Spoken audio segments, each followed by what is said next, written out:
because the lighting is so much better from here, right? Stay there. Computer's down. Okay, that's great. And so what I'm going to do is we're going to have a 10-minute conversation about the state of democracy. The question is our democracy at risk? 3, 2, 1.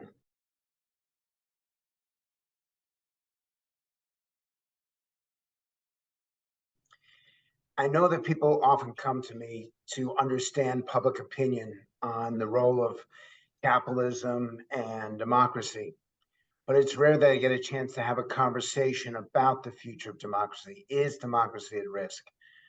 Mick Mulvaney, you and I have known each other for more than 10 years now as a member of Congress, as one of the co-founders of the Freedom Caucus, as the director of the budget for the White House, and as White House Chief of Staff.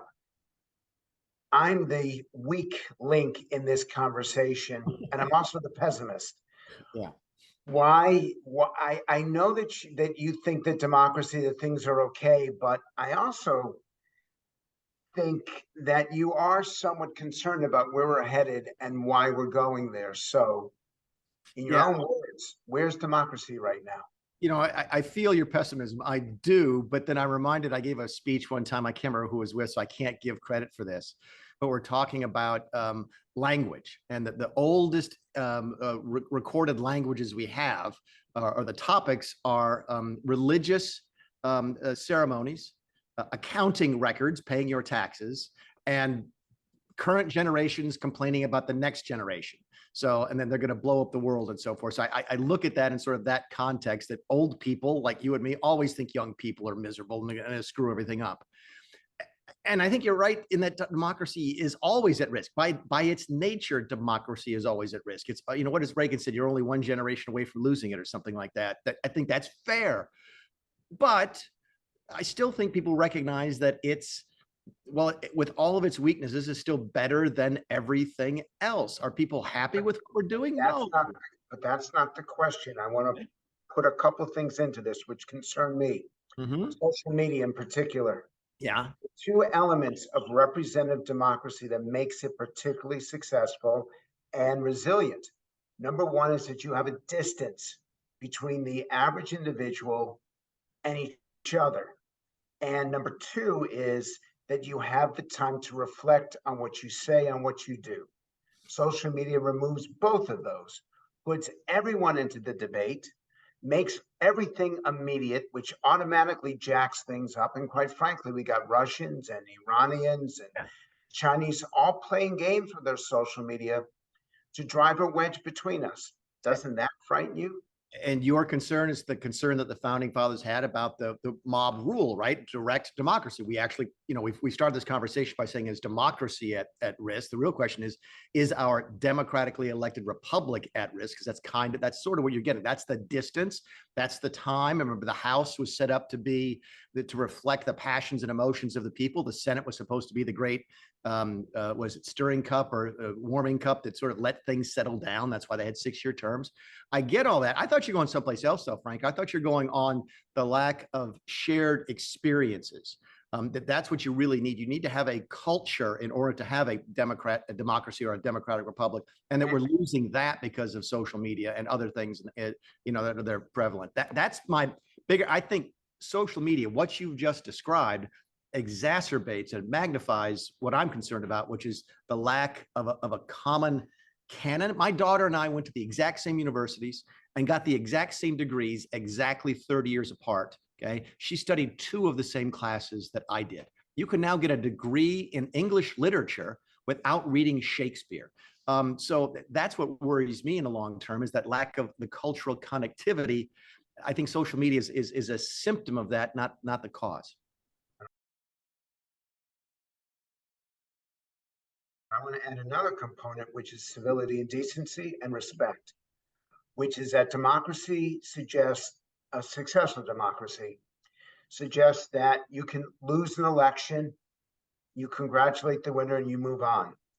That you can disagree with people, but not try to destroy them. That you respect rule of law. All three of those components are in jeopardy right now. We've seen it over the last 2 years. And surely that suggests that our democracy is in peril. And this is something you and I have disagreed on a little bit. Again, we're disagreeing in degree, right? It's I've never seen, and I've been to Washington, and I didn't realize till I got there that Washington doesn't lead. We all think that it does. All of our heroes politically lead.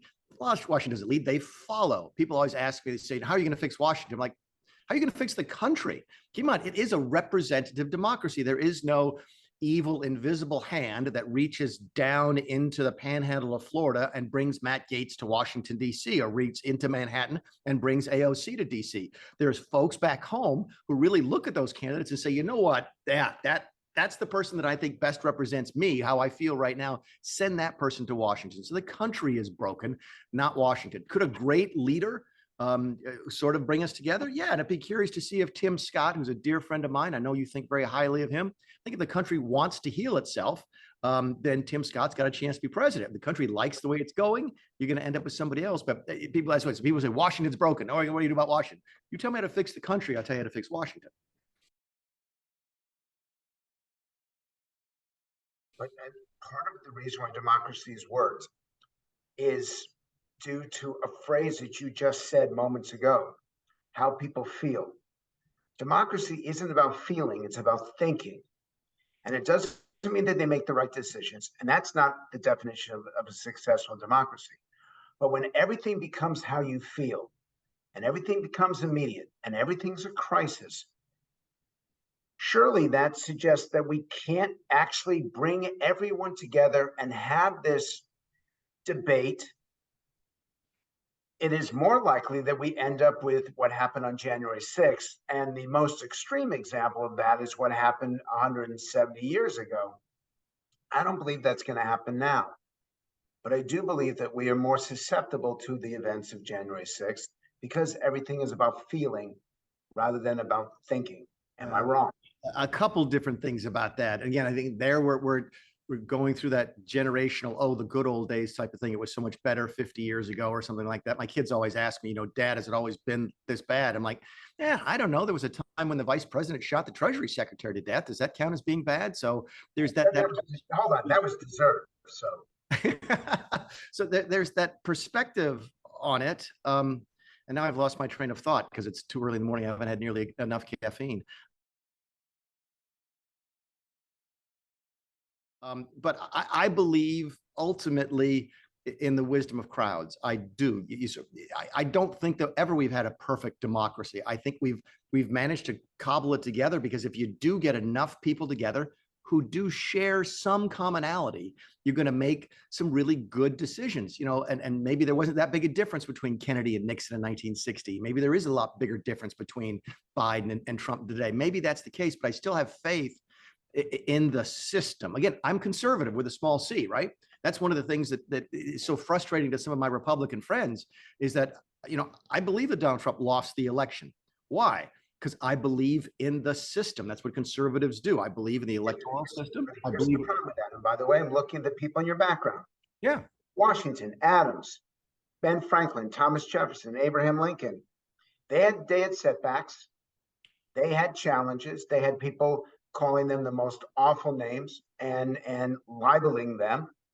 However, the public basically accepted success and failure, accepted winning and losing, accepted the truth.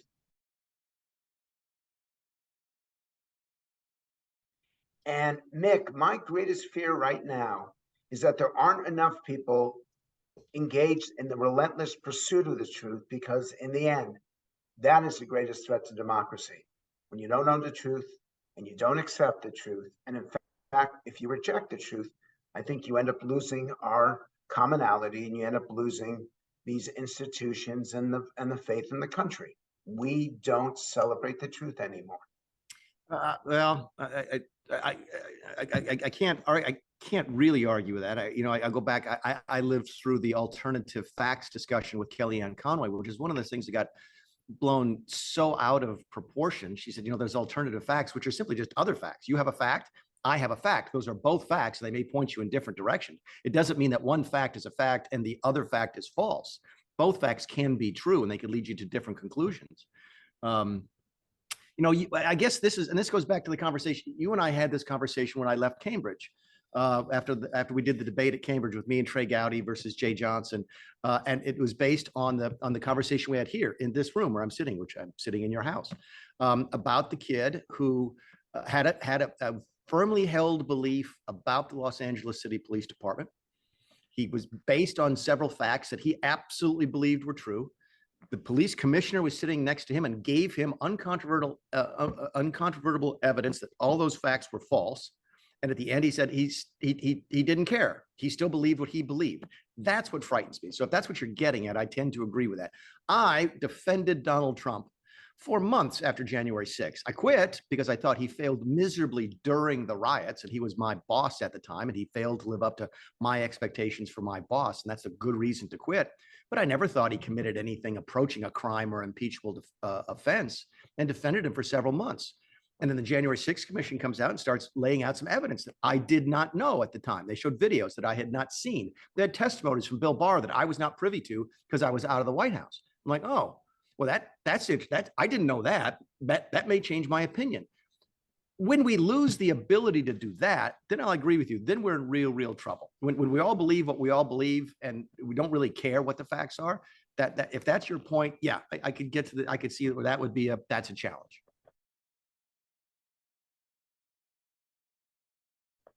One more point, which is a key component of the strength of our democracy is the strength of our economy.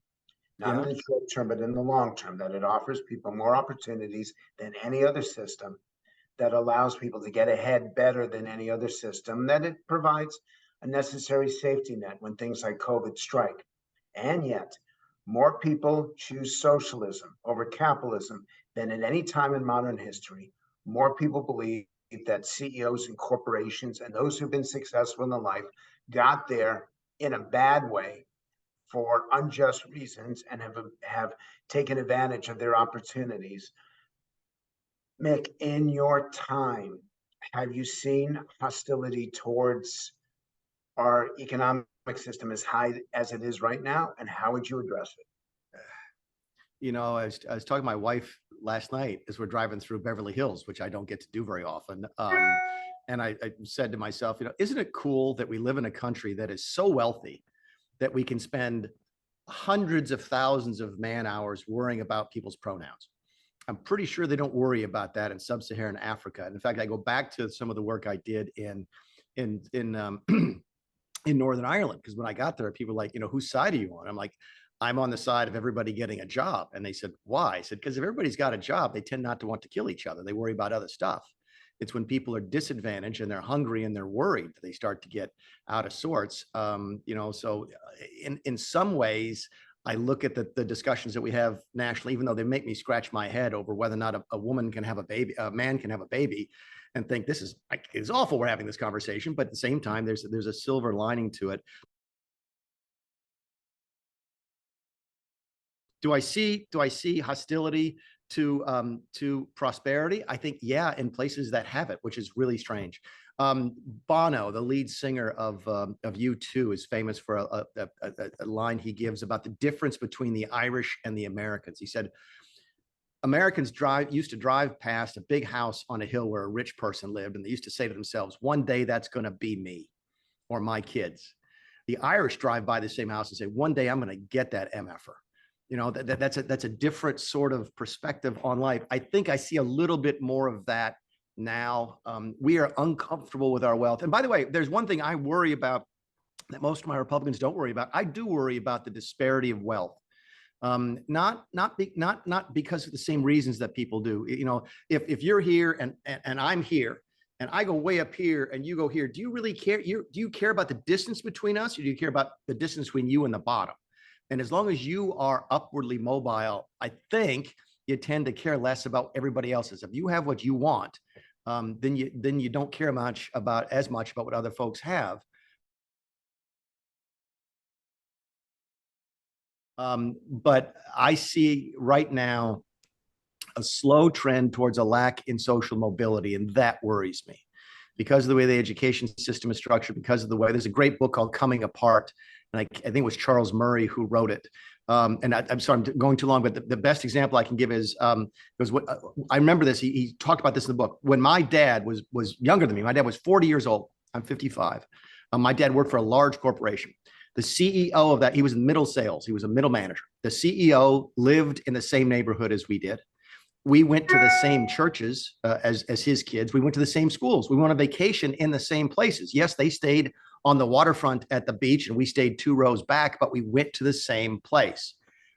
Nobody can say that now about the CEO of a large corporation and their middle managers. That has come apart, and there's not the interaction between the economic classes that there used to be. And I think that is dangerous. And I think Republicans should pay more attention to that. I don't know how government policy fixes that, but you can't fix it at least until you acknowledge it's a problem. And I think it is a problem. I want to add one more component, and that is education. That we now have such a divide in terms of those. By the way, it's not just what you learn in school, which is a major part of it. They're not learning civics. They're not learning economics. They're not understanding the components that made this country so successful and what they need to know going forward. That's part of it. And the other part of it is that they're being taught to hate their country, being taught to hate the elements that made America exceptional. And I think the consequences of that are horrific. Reaction. They are. I'm not sure I'm not sure everybody buys it. I'm not sure. I think it's what folks are trying to teach. And we can have a long discussion another day about the institutions in this country, the education system being one of them, corporate America being another, the church or churches being another, and then the erosion of the institutions. I think that's a fair discussion. I'm not sure all the people buy it. If they did, look, the country is divided 50-50 right down the middle between the people who think this country is the greatest country on earth and people who think this country was built on slavery and oppression. That's despite the fact that the people who are teaching slavery and oppression run 100% of the schools. So there's got to be something about our nature. I still, I spent a little bit of time in Australia and I really like it because it reminds me of what America was like when I was a kid. And I wonder if there's something about being an immigrant nation where you self-select for productive people. I disagree wholeheartedly with my party on our immigration policy. My attitude is, if you've got what it takes, my great-great-grandparents got on a boat, made out of wood to cross the Atlantic Ocean. Oh my Lord. I mean, I get sick rowing across a stream. If you can do that, you can build a country. If you can walk across the Mexican desert in the summertime, I want to figure out a way to get you in the country. I want to figure out, because you will want to be here for the right reasons. I think Americans self-select for people who look at that self-loathing and that self-hatred and say, maybe not so much. By the way, maybe immigration is something we talk about another time, and the positive impacts that it has. That the people who have seen the real world and they know what it's like to live in a country that doesn't have enough money to worry about pronouns, and why socialism got them there, and why socialism and communism kill people, and to have that constant influx of people to remind us about the dangers of socialism and communism. A friend of mine says that the reason that the Poles and the Baltic states are so so worried about communism, and the French and the British are not, is that they've had a dose of it recently. They've been inoculated against it. They know it's bad for your system. Their bodies know to fight it, and the French and the Brits don't. So I think there's some value to that, and maybe immigration helps solve part of that problem. What have we covered? We covered about everything in the last 20 minutes, haven't we? Want to let you go because I know that Fox is demanding you, and many more people will see you on Fox. They're going to see this conversation, but you're very good at this. Yeah. And you're very thoughtful and very thought-provoking. And I wish that there were more people in Washington who had your perspective. Right, it's great to see you. I hope to see you when I'm back in DC next week. Hold on, I don't know how to shut the recording. How do I stop the recording? I don't want to lose this. It's perfect. Okay.